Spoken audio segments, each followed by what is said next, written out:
All right, beautiful. Thank you guys so much for coming out. I'm Christian Oliveira. I'm a senior mechanical engineering. I'll have a slide, but this is presenting Ship UIUC's member engagement. I'll just ask questions at the end because I'm going to try and go through pretty quick, and we can go back and reflect a bit more if you have any questions.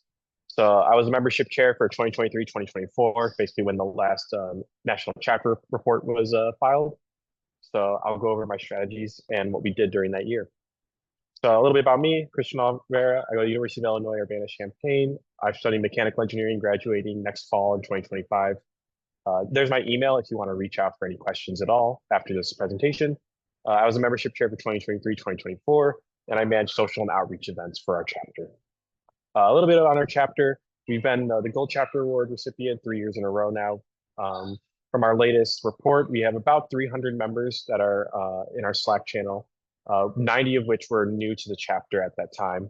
And so we had a big amount of growth recently, but we are a long-standing chapter. We were founded in 1985, so we're about approaching our own 40-year. We're approaching our own 40-year anniversary. So I wanted to find engagement. So engagement for us is involvement within our chapter at events, social areas, and interaction, and Slack. So which is our communication channel. This could be going to like multiple different events, hanging around our office. We have an office inside our administration building, or being active in Slack committee channels where we use Slack as like a way to communicate. We used to use like Facebook Messenger in the past and other means. Generally, it's just how much time are people spending with us at different events overall. So I just want to go over a few of our engagement programs. First one that I did last year was Welcome Week. So Welcome Week is fun events every single day for the first week of school. It's designed this way so that people can likely go to at least one event during their schedule and they can fit it in. That way we can get them signed up in our Slack newsletter. They can ask questions and they're always just a ton of fun. So example of events that we did during that Welcome Week, we had a tie-dye. So we provided shirts and some dye, let people just mix and match, have like a little keepsake of Ship with them. We did a game night. So we got conchas and a bunch of other little pastries and stuff. And then also just had some fun engaging with people. We try and encourage returning members to engage with new members so that they feel more comfortable. We do a barbecue. So you can see on the bottom, that's a picture from our barbecue. We have a lot of faces there. There's a lot of food to make. We do student panel, and then we do a general body meeting where we get everyone together and just kind of go over goals for this year and what everyone is doing on the executive board. Another thing we do is committees. So committees are ran by the executive board members, community service, membership, and treasurer as an example. They meet weekly with a presentation and icebreaker where they go over events and action items they have to do specific to them. So the treasurer can go over some fundraising events, or they also plan a 5K fundraiser event. For membership, we usually do a bunch of social events. One of the big ones for the fall semester is we do a corn maze because we are in the middle of the Midwest. Corn mazes are pretty common, so we just go out to a corn maze. We usually go to Portillo's after. It's a really fun time. There's Slack channels for each committee. Each are all open to join, so members can just kind of find whatever they want. Maybe just browse. They can just kind of be lurking in there if they want, or if they want to just go in to join the meetings that are weekly. Those are also open as well. It helps people find an aspect they enjoy about Ship, and they can really just kind of be open to that. Next is New Member Roundtable. This is a new member only committee that is ran by the internal vice president and their committee. This is basically our way of getting members acclimated in the Ship, introducing them to little aspects and little bits of each of the general committees all in one. So there's one of the big things they do is they plan events. They do a fiesta and a 24-hour telethon. The fiesta is at our cultural house called La Casa, and it's a good way for the upper and lower classmen to meet. And that's where we do Ground Night Chico parents, which I'll go into in a second. And then we also have the telethon, which is a huge fundraiser that we do 24 hours on Twitch. So they plan a huge itinerary of events, get sponsors, get shirts, and they just make it a big fundraising event. Usually when we have goals of like $5,000. And when we hit those goals, people will get their head shaved. So we had a guy get their head shaved for 3 years in a row now. So that's where he gets his yearly haircut. In these RT meetings, we focus on one category for each meeting, whether it's professional, academic, chapter, and leadership. And these are important, and we'll come back to those in our metrics of how we track member engagement. In an RT meeting, you'll expect like a small game and icebreaker to foster those relationships, and then we'll go into what the main meeting is about. If it's professional, it might be about resume reviews or how to approach a recruiter at a career fair. or if it's leadership, it's how to be a leader without like a leadership position, and ways you can still be involved and have like pride in what you do. Last one is Grande Chico. It's similar to like a big little program you would see at like fraternity sororities. You just pair an upperclassman and underclassman, give some mentor opportunities for the underclassmen, gets the upperclassmen engaged with them, where sometimes upperclassmen, they kind of stick with their friend group that's already established for about 2, 3 years now. But they get to meet some new members and engage with them. And there's exclusive events with them, and it's a great way to get them connecting overall. So these are just some of the programs you do. We have a bunch of other like social programs that we do. So just from the left to right, top to bottom. Left, we do a Secret Santa right before reading day of our finals week. So we do a Secret Santa with all our members, get them all together while they're studying. So we do an hour little break. It's like everyone, let's do our little Secret Santa, and it's a really good time. To the right is our Shiptina brunch. So we have a newly launched Shiptina committee that focuses on fostering those Shiptina connections. Bottom left is corn maze. It gets really dark, but it's really fun. And then bottom right is our chapter at the National Convention last year. So how do we track this engagement and really give it like a tangible thing that we can act on? This was an issue for us because years prior, we had under our external vice president, they lead all our professional events, and they felt like people weren't really going to those events, even though that's what companies come and give money for, is like, hey, we want to host an event with your chapter, and not many people show up. So the way we did this was active membership. Active membership divides every event that we do into 4 categories: academic, professional, leadership, and chapter. Academic, this would be study hours or academic prep events. So how to study better, sometimes some random little ones like financial literacy as well. Professional is all corporate events and GBMs. GBMs mean general body meetings. Resume reviews, everything that kind of lies into the professional field to get us ready. Along with professional goes with our ShipCon like national preparation series. Leadership, it's committee and team meetings. It's showing that you're going to those events that are hosted by the executive board for each of their committees. And then chapter, this goes into social events and familia GBMs, and it tracks your attendance. So we use QR codes for each category. When you scan this QR code, asks for your name, just like we say it's a net ID. It's just like the first little digits of our email, of our Illinois emails. And it just says, who did you go to this event for? And each one, the professional, chapter, academic, and leadership has its own QR code. Once you sign into that QR code, it gets sent to a master Excel sheet with your name, being your net ID / like whatever your school ID is. And it has 4 columns, each with those numbers in them. Within that, to get people actually wanting to do this, we give benefits to those that are deemed active. That's defined by participating in 2 of each over the entire academic year. So that's just being in 8 events total and signing in that are professional, academic, leadership, and chapter. So it's not a very hard requirement for someone to be active within our chapter, but it just shows that they have made an effort and we have a tangible aspect that we can act on. Benefits include nationals funding. So we do try and get nationals funding from our school for flights and stuff. Senior gift, mostly for our seniors, we have like an exemption form because sometimes they get busy, but showing that they've been active, that'll get your senior gift. And then we also include people on our corporate resume database that we send to all of our corporate sponsors, and people do get opportunities from those. So it's definitely an enticing thing to be an active member, and it's not a very hard requirement to obtain overall. And this is just from our national chapter report. It just shows the attendance by pillar and the unique attendances. So for leadership events, this is not like one person. This is over multiple events. So one person could have done 10 events in leadership and it would show up. But you can see we can see where people lean towards our events. Professional is a little bit lower, which we did expect, but it allows us to act on that, which was really what we wanted to see. And it does show that like of those people, not everyone may be an active member, but we have a good amount that are going to professional events, leadership, chapter, and academic, with chapter and academic being the most. Academic being study hours, that happens 2 times a week, and chapter events being the socials, which everyone just really wants to go to have fun. So I'll open up the floor now. If you want me to go back on any slides, just shout it out. And yeah, thank you guys for listening so much.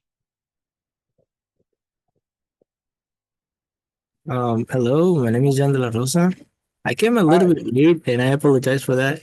So I don't know what I really missed, but I just wanted to say good job on your presentation. I like the way you present yourself, like you go with the flow. Doesn't sound like you are lost on thought.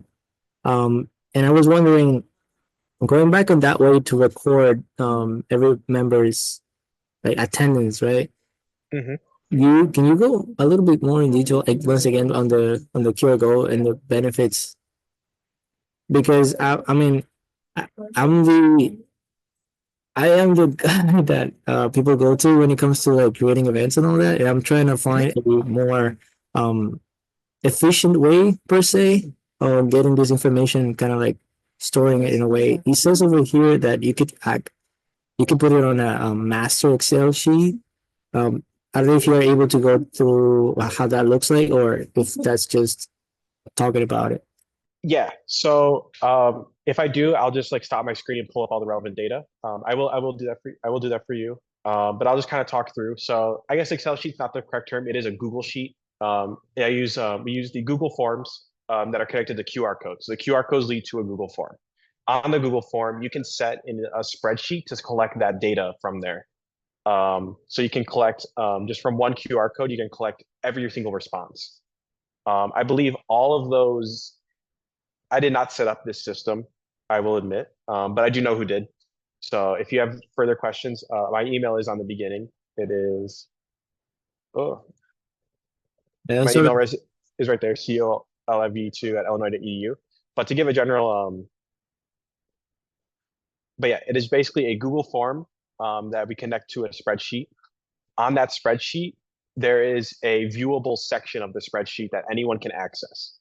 Um, when they see that, they can see their ID that they put in. So for me, my ID, my net ID is COLIV2. So I'll just like do Control F to find on that Excel sheet COLIV2, and I can see on the academic, professional, chapter, and leadership pillars where I have my attendance. So it'll say like 2102 for me. And That this is how we determine. Yeah. and this Google sheet will be shared with every chap member, not only my chapter, but like every chapter. Or this is just Uh, on a. no. This is just for like my chapter. This is just for like chapter specific. So we share like in our national chapter report, we share the data. Obviously, we made like a infographic here. This is using that data that was on that Excel sheet, but it's not Yeah. shared with like inner chapter and stuff. No, All right. Thank you very much. Sorry everyone for holding you guys off. no problem. Denise. Hi, yeah. I was wondering what is the best way that you guys get the word out and really reel in students to come to the events? Like, is it passing out flyers? Is it just advertising with time? How is it that you guys do that, if that makes sense? Yeah, I can definitely go into that. I apologize for not putting that on there, but for our main communication way is a weekly newsletter. On that weekly newsletter, we include all of the events that are happening this week and maybe in the next week or two. Along with that, we have our Instagram that we promote a lot. We promote stories on there. So we have someone that is just dedicated in our like what it be? We have a publicity chair on the executive board. Under them, there is a social media lead. So they do TikToks and they do Instagram for us. So they do all of the social media. They do all of the stories, the posts. Publicity does all the flyers and such. So those flyers get sent onto the newsletter. The newsletter has, I believe, 1,000 or so people on it currently, and they get those events. The newsletter is just open to all. I believe we have we have an office that we have like for first shift in at our school in our engineering administration building, and it's a building that hosts classes as well. So students are going through that, and we do have a like poster board that has a sign up for that flyer and a sign up for our Slack channel. So we promote him on our newsletter, we promote on our Instagram, and we promote in our Slack in the chat. Those are the main ways that we do promote our events. Um, and usually also word of mouth. Kind of being like if you're an upperclassman, a lot of us are involved in like mentorship opportunities with there's like an for Illinois, there's a program called the Moral Engineering Program, which is like for all the underrepresented engineers in Illinois. Um, and within that, there is like MEP mentor. So we do like we ingrain that into like other systems and we promote SHIP in those events as well, where we're in those positions of leadership. But generally, we just do Instagram, email, and the Slack channel as well as word of mouth. We don't really do too many flyers. We will mostly do flyers and stuff and promote on other newsletters. For like bigger events like the 5K, we try and get as many people as we can. But generally the three I mentioned. Thank you.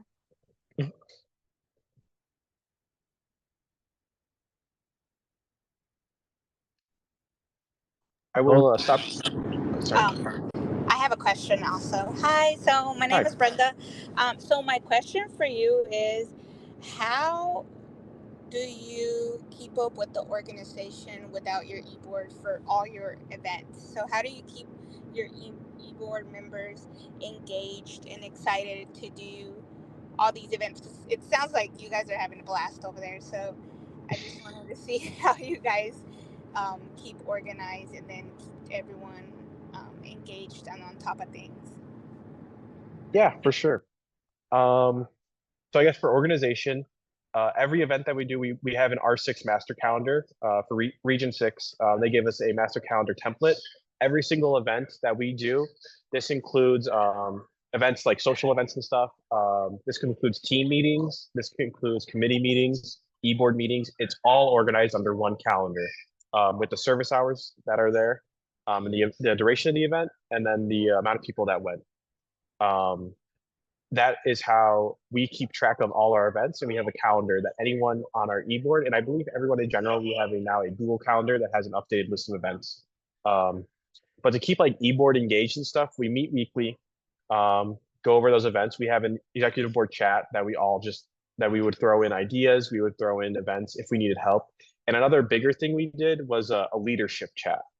So within like my team, I had 4 team leads that would lead different events within membership.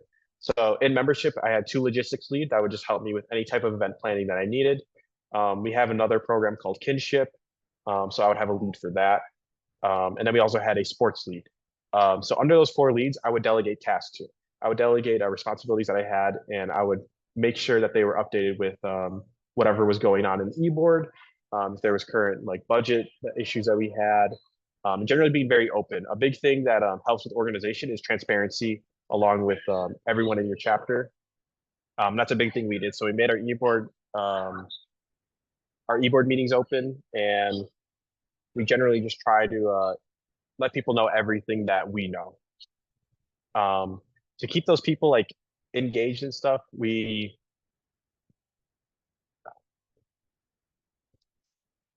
I guess for your can you restate your question just a little bit? I think I just got a little lost in my own thought. But how to keep people engaged, the e-board members engaged? Yeah, like, do they feel overwhelmed, or what would you do like if a e-board member just feels like the tasks are too much? Like, how do you help with that?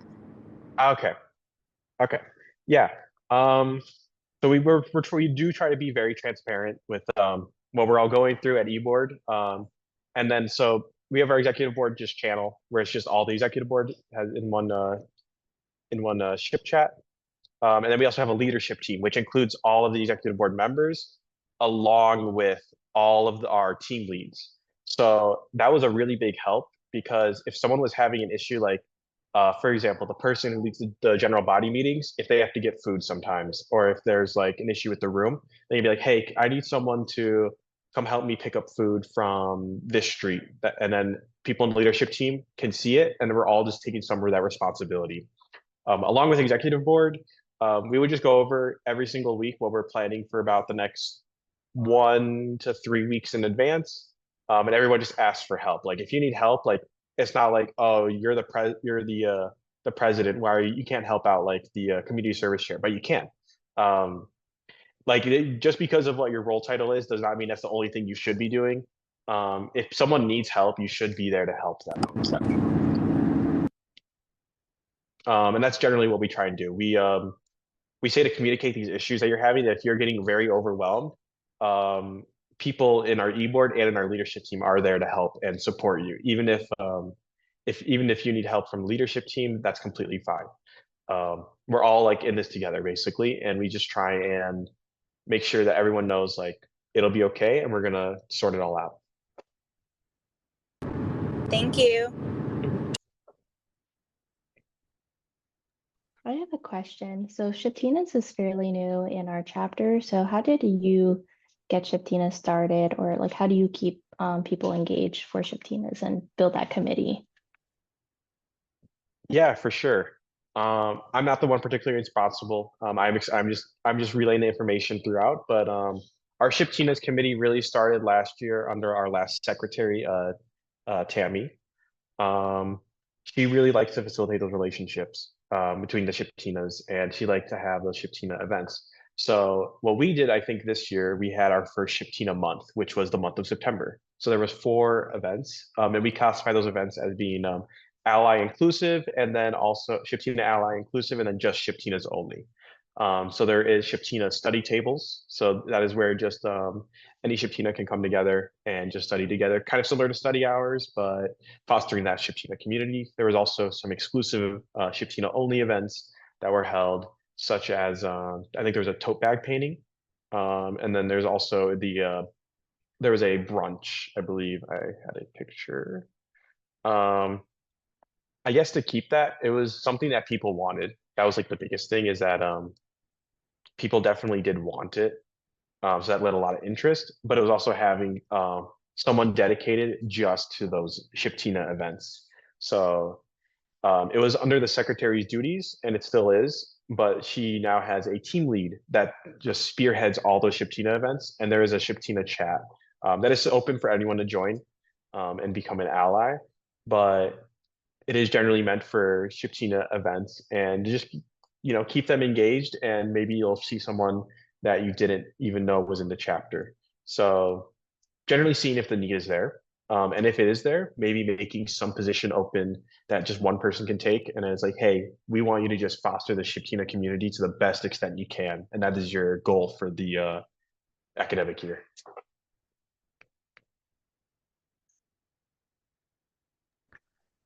Hi, Christian. My Hi. name is Peter. First, congratulations on the great work. It looks amazing. I'm coming from right now. We're starting to start a chapter. We just had our first meeting a couple weeks ago, and I wanted to know, based on your experience with the transparency, how the way you're handling it. Um, we have a trip coming up, just as an example. We got the funds for it.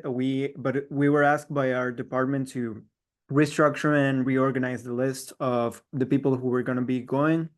So my question is pretty much, how would you handle those situations so that everyone feels that they're being heard and that it's being fair? How do you go about the decision making? Do you involve the board? How do you democratize that process within all your members? And how would you go, especially since we're at the stage where we're establishing our specific bylaws, to do it so that it's we can establish like a template for future board members. Okay.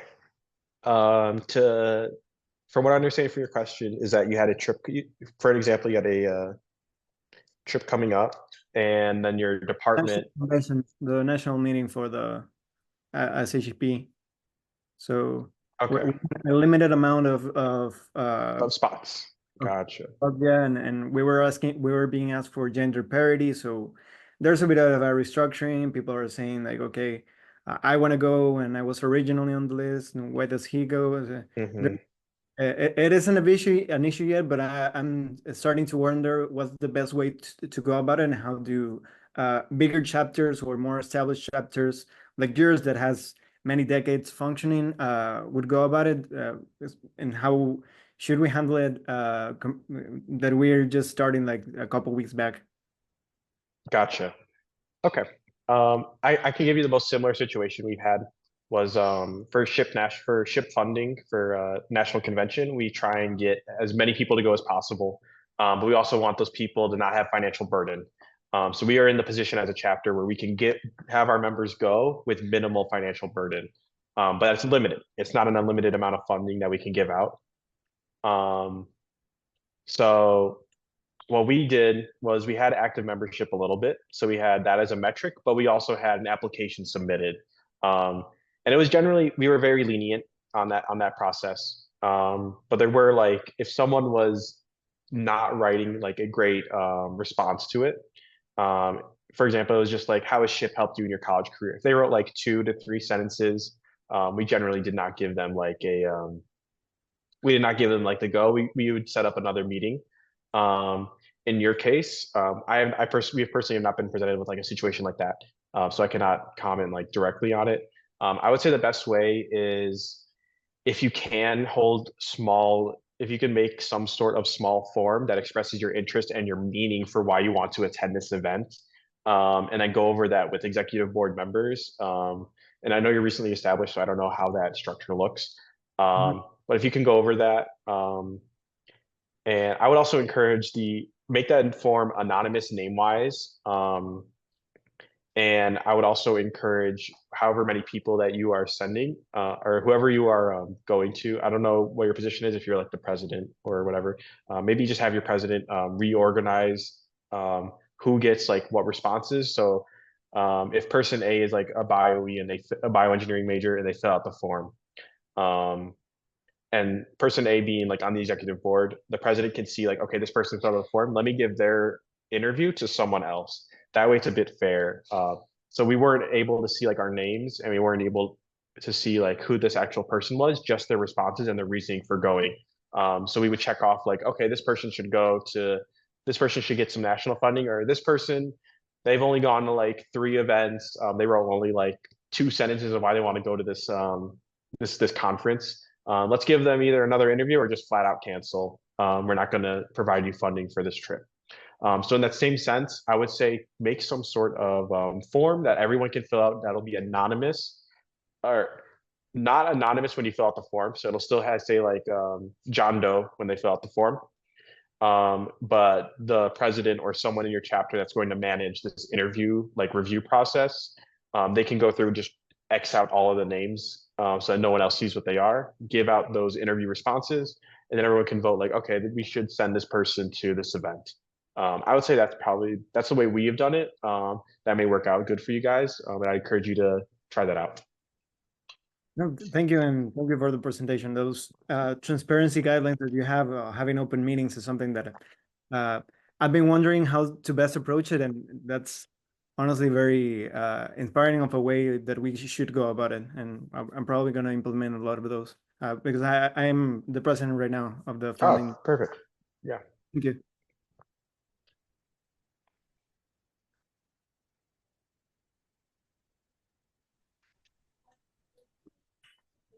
Does anyone have any other questions that you'd like to ask Christian?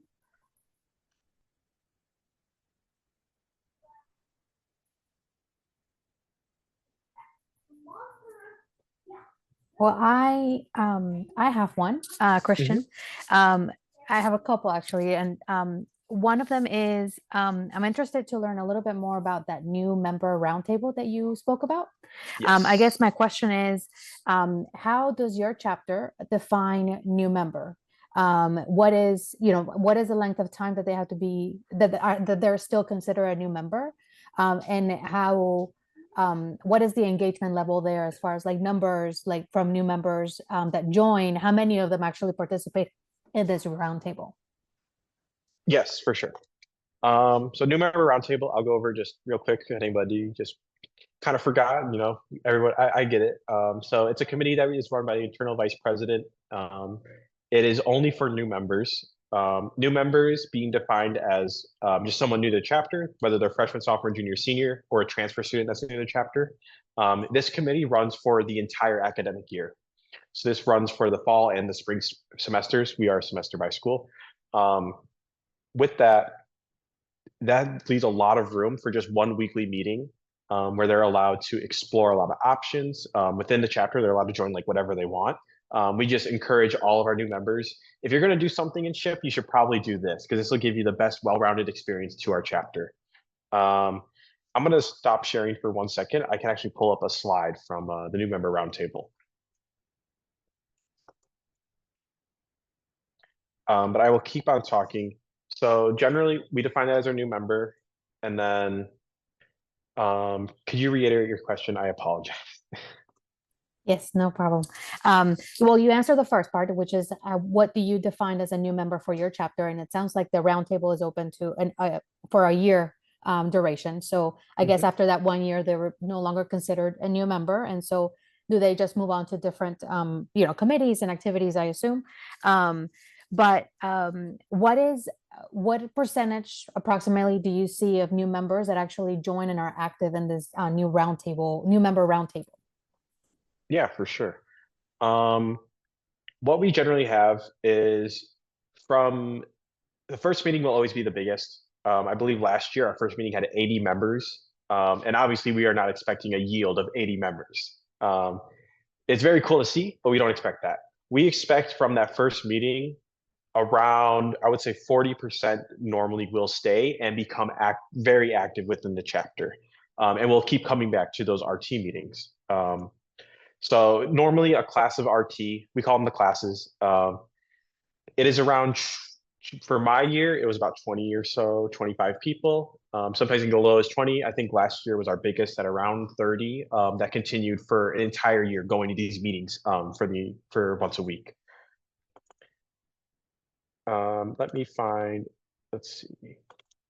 I'm still looking for our team meeting. I'm just making sure there's nothing like sensitive info or anything on them. But generally after they are done with RT, they will go into whatever committees they have. So we do encourage a bunch of committees that they can go into whenever they want. They can do this during RT, like they can join a committee, and then if they're really liking that committee, I mean, they could not come to RT meetings, but we do encourage, like, RT is the best well-rounded experience where you will get a little taste of the external professional committee, the treasurer's committee.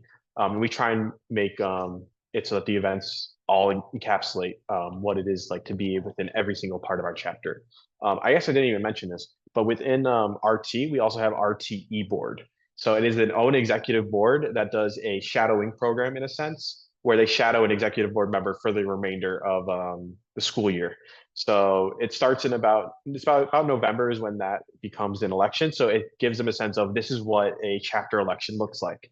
And they elect, RT decides on their own who is going to be the RT president, RT membership chair. And then they'll be paired with RT is a roundtable. It is it's just the name that we give to that new member committee. Thank you. I apologize. I'm a very big person who likes to explain acronyms, and I'm sorry for not explaining that earlier, but RT means roundtable. And roundtable is that entry level committee for new members. I believe, let me see if I have a good one, but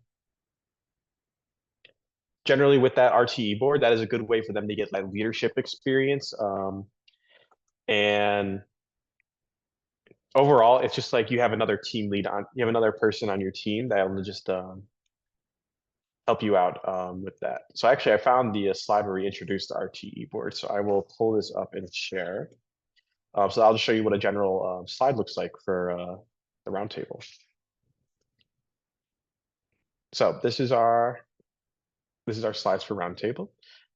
So generally starts out, we have the music playing for a little bit, then we just go into introductions. It's always important when you're hosting these meetings to always keep on reintroducing yourself, because you never know who's going to be new at these meetings. So we always go through. This was our internal vice president. This was 2 years ago. He was our president last year, Esteban Lizama.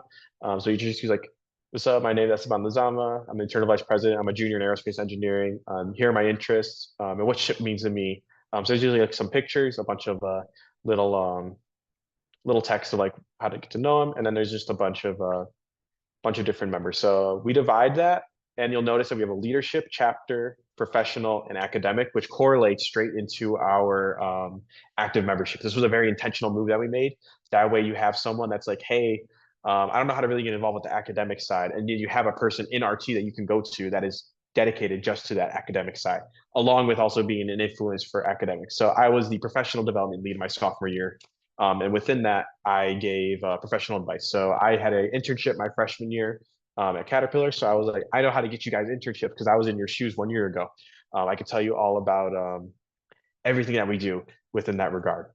So with that, internal team, there's just some social media contact info. This one was focused on leadership. So with that, it would be Libby Cotterman. She would go over and take over the presentation for this day. She will go through, talk about like just some little like leadership, what he's a good leader, vision, drive, qualities, general presentation stuff. Who is a leader to you? She gave an example, Diego Hernandez Nader. That was a alum now, who was an inspiration and a mentor to her. And I just gave her some general details. So it's a mini presentation on what it is to be a leader. For me, I gave a presentation on like, how do you do a good resume? So I contacted like the career center that we have on campus, and they gave a little video. Just some general advice, how you learn how you best practice leadership. And then this is like the SHIP executive board. So you can see this is, okay, so we have the president, treasurer, secretary. These are all of our executive board positions. Plus now we have an alumni chair. And then there's a SHIP RTE board, intro to leadership opportunities. You experience working alongside your counterpart and you learn the role and the responsibilities. So the RTB roundtable, publicity chair, they would work with the publicity chair currently. So in this case, it would be Carolina Duenas and Ana Hernandez. So that one RT member would work with them and they'd learn all about like, hey, this is what publicity does. We make the flyers, we make all of the newsletter, we do all the social media, and then they would delegate their tasks. And it's a very nice way to get members like into that leadership position within RT. Personal experience, Libby was the RT president during my RT year. She learned alongside the former president, Jose Hernandez. Then after we do that, we go into the icebreaker and then we do like the event planning. We get the RT Fiesta, so brainstorm day, activities and promotion, logistics and decoration, split up the room. They get to do a bunch of that event planning as well. Questions at the end, along with the week at a glance. So they get to see, because it's Sunday, it's the start of the week, they get to see all the events that are coming up. So it's a great way for them to start their week, get a little bit of SHIP in there, and then if they want to do more, we give them all the stuff that they need. But generally, that's what we do for RT. It's the best way that we find how to prepare our members in every single aspect of SHIP without super overwhelming them. One meeting at a time, one meeting that they can go to and they can get all the information they need. And it's always going to be at the same time. It's never going to be an awkward time for them. So if they can make it one day, they can make it all the days, basically. Thank you. This was very insightful and sounds like a really solid initiative within your chapter. And I'm guessing, and I'm sure you can confirm, but as you mentioned, a great way to introduce these leadership positions that the members may be interested in, running for, at a future date. And so I'm wondering, do you see that the majority of your executive board members participated in this program, and that this benefited them and educated them in that process, and I guess encourage them to run for office? Yes. So the goal of the program is not to make the people into the executive board. It is to give them that leadership experience. But we do see a lot of people that participate in that. They go into maybe like a team lead. Usually as a freshman, sophomore, it's a little intimidating to go into that executive board. But I believe from my RT year, there was about 4 to 5 people that went straight from RT into the executive board. But mostly our time, I guess, like you say, like the timeline. I'm kind of like I guess you could say I was like the traditional timeline. So I started out as the RT membership chair my freshman year. Sophomore year, I was on the internal team professional development, and I was also on the membership team. So the same team I was the RT counterpart for. I did logistics and events. My junior year, I was the membership chair, so I had the executive board position, and that's generally like the timeline that is somewhat expected. But one of my friends, Adrian, he was the RT treasurer. He became the actual treasurer, and then he became the executive vice president. Our current president, Yair, he did not do RT e-board at all. He just did a leadership position within treasurer his sophomore year. Then he was the treasurer last year, and now he's the president. So it's not the only avenue that's like guaranteed you're going to become an e-board member. We've had people on the RT e-board that just fell out of the chapter, which is obviously, it's just going to be expected with like everything. Like you're not going to have 100% success rate, and you're not going to have 100% membership engagement. But the most you can do is give it your all, and then you'll see those response. So we've had so many people like within RT that were active stay active for 3 to 4 years, which is really what we try and do. So it doesn't correlate directly, but it's a good influence, but it's not the only way to get into the board. Thank you. Thank you very much for that information. I don't have any additional questions myself. I don't know if anybody else does. For Christian?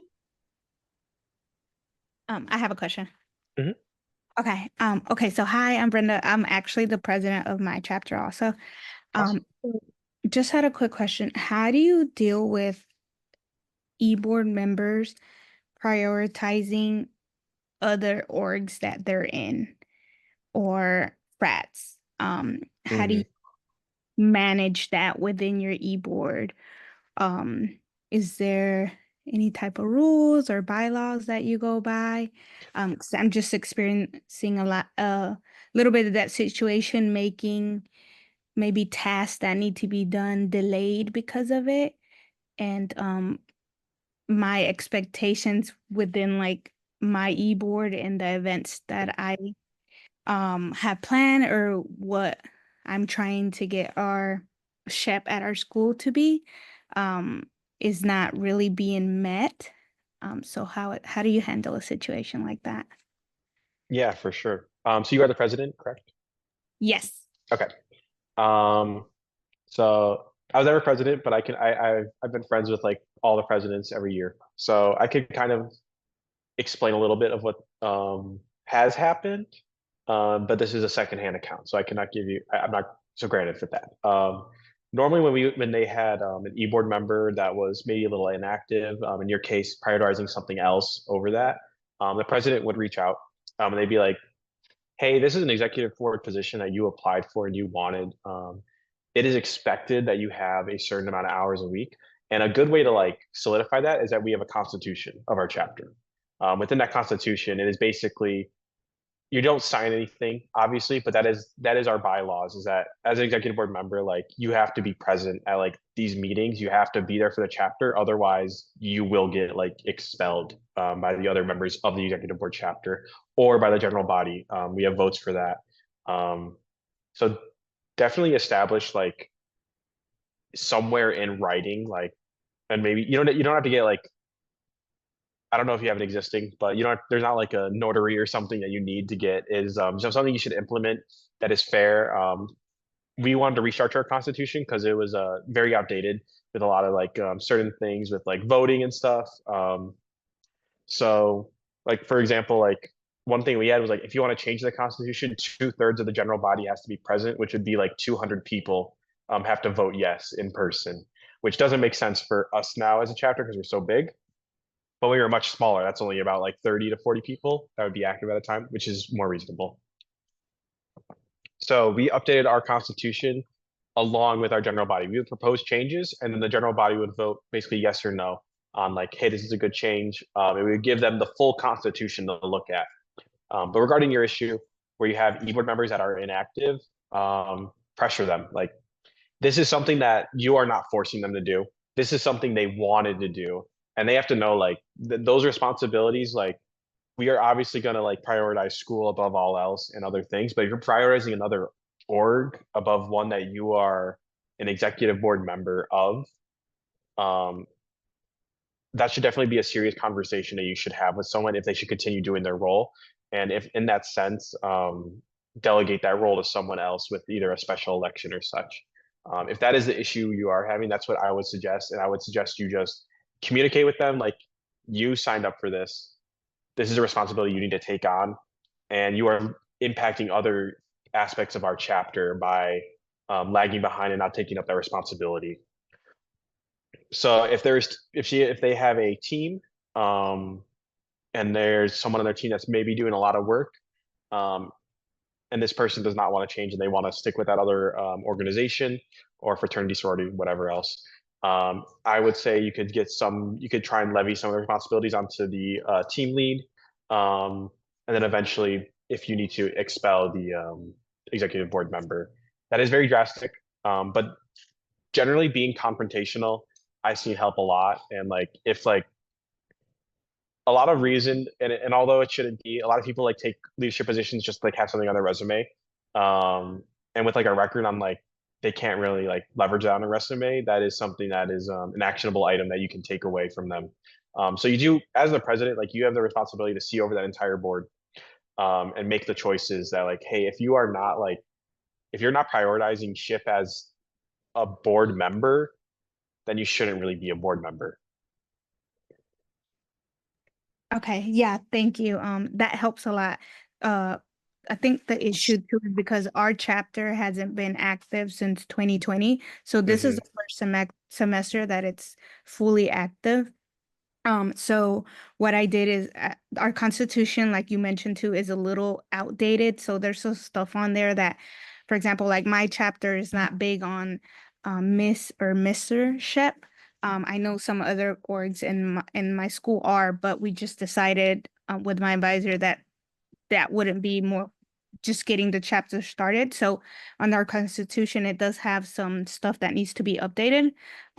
But I went over the constitution with everyone, and then I also did sort of like a contract system. So I printed out everyone's roles, and then just like, hey, I just want to make sure everyone understands what everyone's role is here, made them sign it.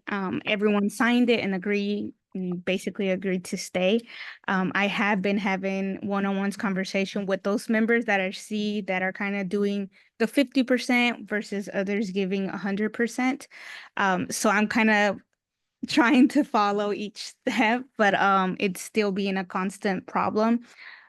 So I'm just trying to see like what I didn't want to come to like, hey, you have to leave the e-board or anything like that, but um my options are kind of running out at this point. So I just wanted to get your input on that. Yeah, for sure. It's a difficult situation, especially if you've been like an inactive chapter. So they're going to associate like, well, this was an inactive organization. I have to be as active in that. But if you're setting the precedent that like of what you're doing, and you want to be active, it sounds like. So I definitely just like keep that up. Keep up like a weekly meeting, check in with everyone, give them deadlines like very hard. Like you have to get this done by this time. And then if it ultimately comes to it, just like you might have to expel people from the e-board. It's going to take a lot of time. Luckily, we are in the beginning of like the year academically, compared to when we'll be done with this academic year. So if you find people that are really willing to like give it their all, incorporate them into a team, and maybe just levy that responsibility on them. But it sounds like you're doing like everything you can for your chapter. Yeah. Thank you. And thank you to everyone in the chat. I took note of everything. So thank you so much.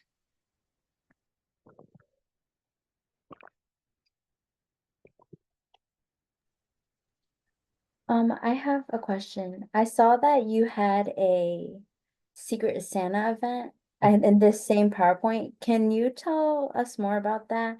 Because I'm actually a part of the A&T chapter, and Brenda Arellano is actually my president for my chapter.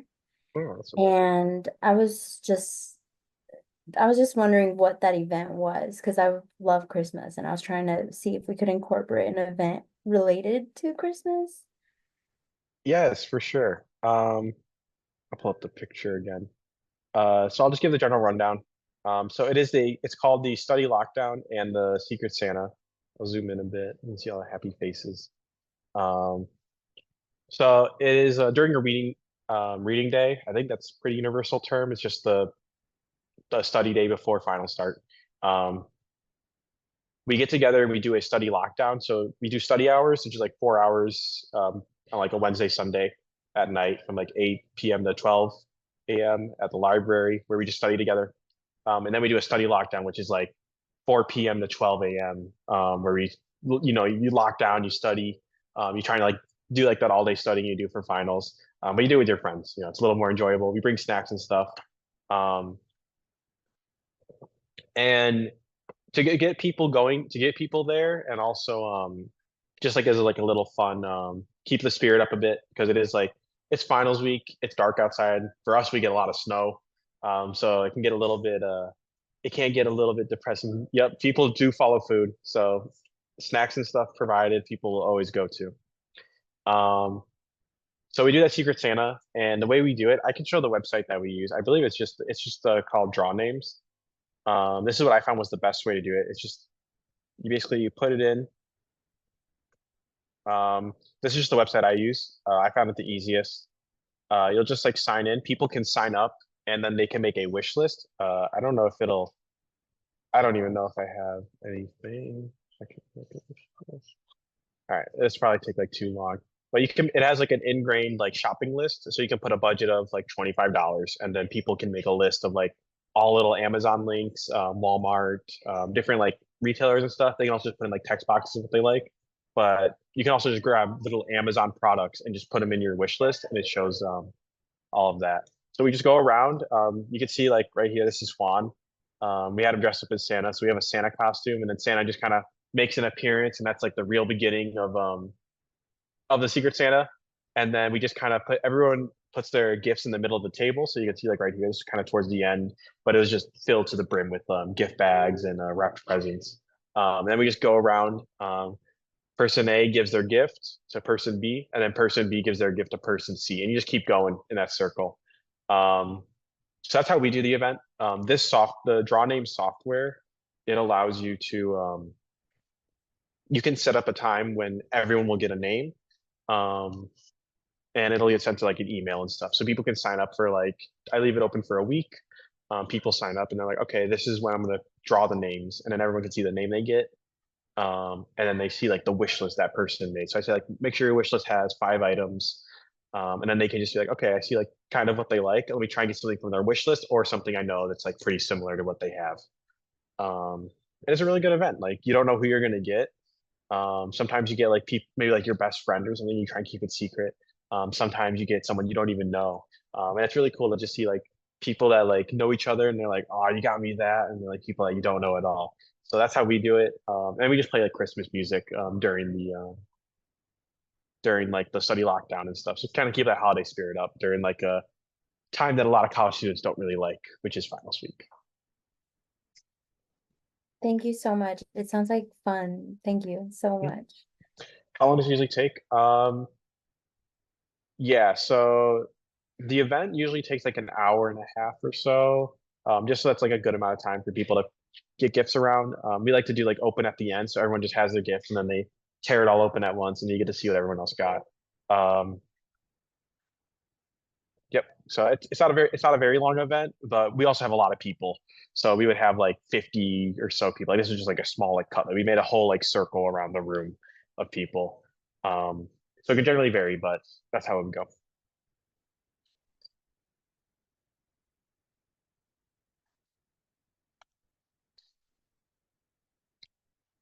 All right. Is there any other questions that anyone has? Just some last ones before we finish up.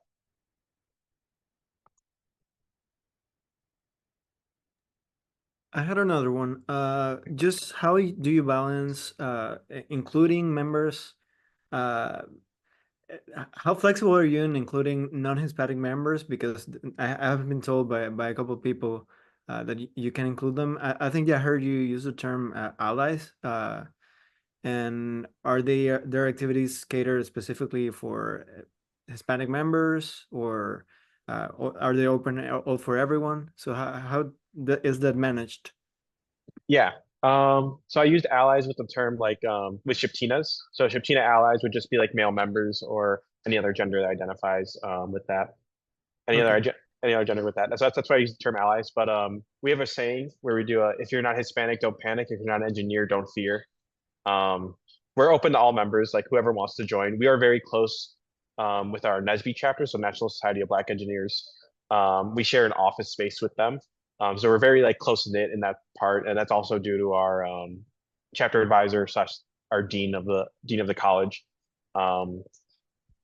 But generally, like all our events are kind of catered to like Hispanic stuff. So we do like we do a Day of the Dead 5K. We cater to like that. We also do like general fun stuff. It's like school stuff. So like in school and location. So it's like the corn maze. That's very like location specific for us. So that's why we do that. But we also do like Aguas Frescas fundraiser. So we do a lot of Hispanic catered events, but we also do a lot of like general fun events. So like for homecoming for us is a really big time. So we do homecoming events as well. And yeah, like mostly like the events are catered to the Society of Hispanic Professional Engineers. So it's going to be Hispanic catering events. Like if you go into like Society of Women Engineers, it's going to be mostly women catered events, which makes sense because that's the general base and the general mission behind the group. But it's open to everyone that wants to join. We don't like limit, we don't like discriminate in like any sense at all.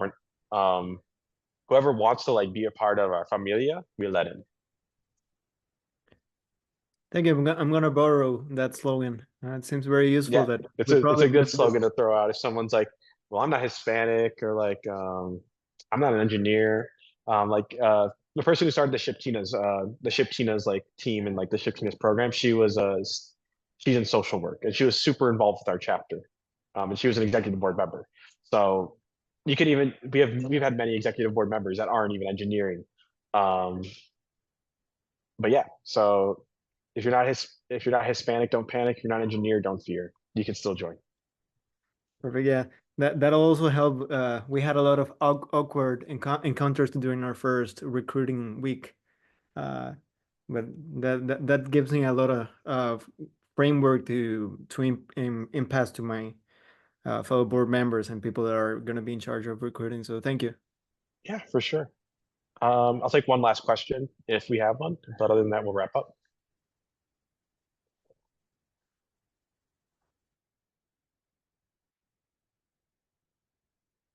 Am I an engineer? Yes, I'm a mechanical.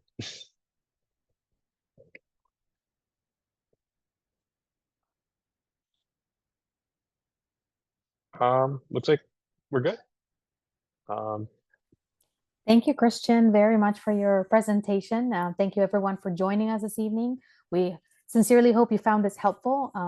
I know that Christian, he did an amazing job in sharing all of these strategies and ideas, and I hope that you take them back to your chapters and these are helpful to you. And with that, I think we're gonna go ahead and just wrap it up.